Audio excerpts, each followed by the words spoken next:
Hey there, Jennifer Blanchard here, team leader for the Blanchard Team, Berkshire Hathaway HomeServices, New Jersey properties. Our office is in Basking Ridge.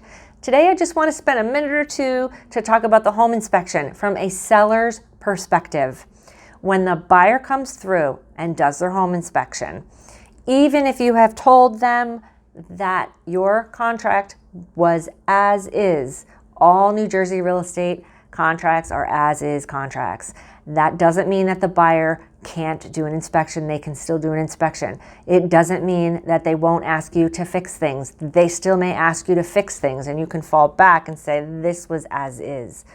It also gives them the opportunity to not buy the house. So when you sell a house as is, it's not like your buyer is going to buy the house no matter what. Your buyer is going to buy the house, have their inspections, and then decide, are the issues that are as is manageable for them or not? And they will always have the opportunity. They'll never waive their opportunity or their right to cancel the contract after an inspection.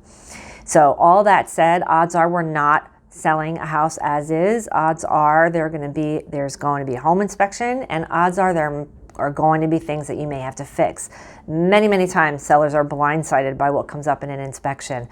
But even though I'm saying that, I'm not recommending that you have a home inspection prior to putting your house on the market, because you never know. Different issues mean different things to different people. Different inspectors find different things. I know it sounds crazy, but that's just the way it is. I would save that $400 or $500 that you would spend, save it, put it to the side, and apply it to any issues that might come up from the buyer's inspection.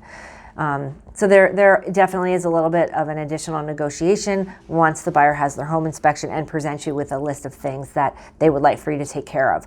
Just because they give you a laundry list of things or they give you the whole report doesn't mean you have to do anything, but you do have an obligation to deliver a property in the condition that the buyer thought it was when they were making their offer. So if you have a leaky roof, or if you have a high radon reading, if you have a hazardous issue, if you have a deck that's not properly adjusted or attached to the house, or if you have a window that doesn't stay open, when you open it, it slams down, that's a safety issue.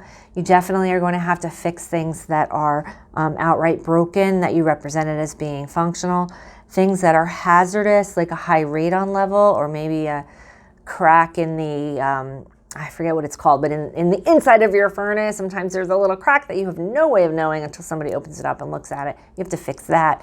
And anything that's a safety issue, like an electric eye that watches the garage door and does an automatic reverse if there's something in its wake, you're going to have to fix that too, because that's a safety issue. So anything that's a safety issue, anything that's hazardous or dangerous, and anything that's outright broken or structural, those are things that you're going to have to take care of during your home inspection process in order to clear that contingency.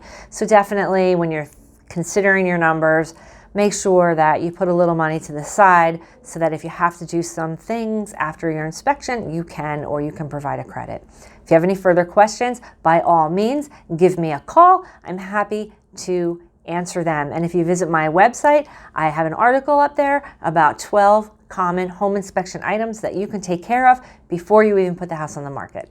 So if you have any other questions, give me a call. I hope you have a great day. Thanks for watching.